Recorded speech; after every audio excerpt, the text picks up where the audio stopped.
Hey everybody, I'm Elijah Coomer, and I just wanted to hop on here and share a little bit about my story.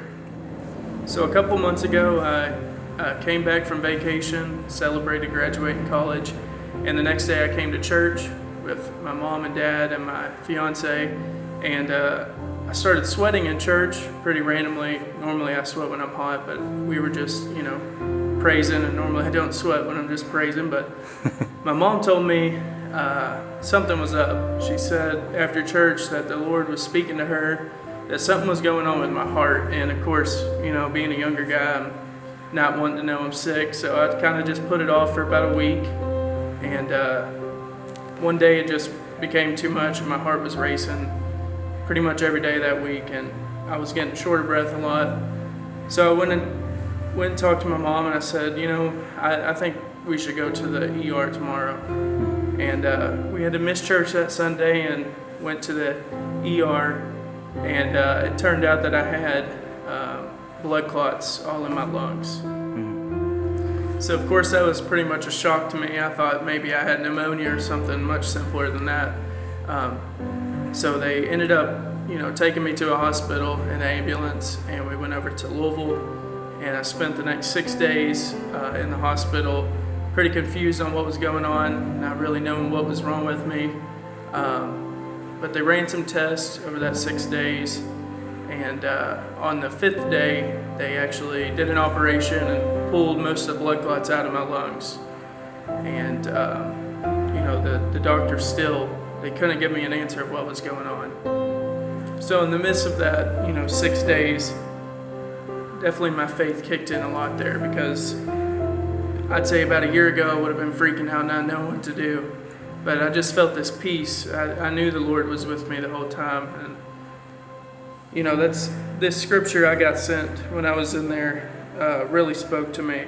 It's Psalm 6, 2-4. Have mercy on me, Lord, for I am faint. Heal me, Lord, for my bones are in agony. My soul is in deep anguish. How, Lord, how long? Turn, Lord, and deliver me. Save me because of your unfailing love. And I just took that verse, knowing there are people out there going through worse than what I'm going through. And not only that, but, there's no reason to stress, because what's going to happen is going to happen. And I just had to trust in the Lord that he was going to be with me. And I knew he would. So after they did the operation, they ran some more tests because they were trying to figure out, what was actually causing the blood clots. They did, with just family history and everything, they didn't want to send me out, just, not knowing what was going on. And then on the last day, or the day before the last, we thought I was about to leave the next morning and everything was going to be fine. Just put me on a blood thinner. But the hematologist that I had been talking to the whole time I was there, he's great. The last day was just me and my dad sitting in there, and the first thing he said when he came in is, everything's pointing towards lymphoma. And I didn't even know what that meant at the time, and I was like, what's that? And he said, it's cancer in your lymph nodes. So of course that definitely freaked me out initially, and I think it freaked my dad out a little bit more than me there in the moment. But he said that, and I just kept praying and knowing that if it is what they're saying it is, it's just a season I'll have to get through. So after the hematologist said it was lymphoma, the cardiologist I had been dealing with the whole time also stepped in, and of course my mom, and she kept asking, like, do you really think it's lymphoma? And he said, yeah, everything's pointing towards it. And I had 2 other doctors as well at the hospital say it's pointing towards it. And they did reassure us that it was one of the most treatable cancers, which that was nice to hear. But, hearing that you might have cancer at 22 is probably one of the scariest things I've ever been told. Yeah.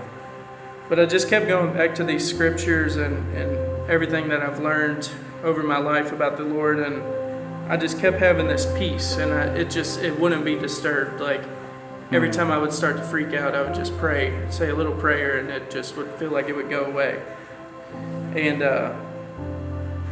so he told us there was another operation to do. They wanted to go in and take a piece of my lymph node that was swollen and test it for cancer.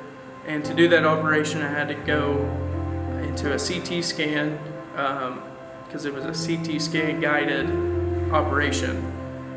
So right before I went into the operation, my dad told me he'd been praying for supernatural healing. And when I went down to the CAT scan, I had to go in twice, and then they were going to do the operation because they had to make sure they pinpointed where it was at, because they just went in with a needle through my back, and that's how they pulled it. So I went in the first, and it felt really fast, and then I came out and they said, okay, we're going to put you through one more time. And when I went in, it felt like I was in there for a while, and I just remember CT scans always really freak me out, so I always just pray the whole time I'm in there and keep my eyes shut, but felt like I was in there for a while. And when I came back out right before the nurses walked back in. I felt this like jolt feeling in my torso, almost like when you're half asleep and you jerk yourself awake, but it was only in that area. And I felt that right before they went in to, grab a piece of my lymph node. And, I can't say for certain that I had cancer before, but I know in that moment God healed me of something, because I had never felt that feeling before in my life. And so when we got back up to the room, we were going to be allowed to leave the next day, and I had to wait 5 days for the results to come back. So that 5 days, pretty stressful, waiting to hear that. But my mom and I were reading this scripture, Matthew 18:19 through 20. And basically that scripture talks about when two or more people come together and agree on something, our Father in heaven will make that happen. And I remember just talking to my mom and saying, all we can do is trust in God, because I'm either going to have cancer or I'm not. And so we just prayed together, and we both came in agreement that I will be healed and I won't have cancer. And when we went to the next appointment, that 5 days went by, and they said I didn't have cancer.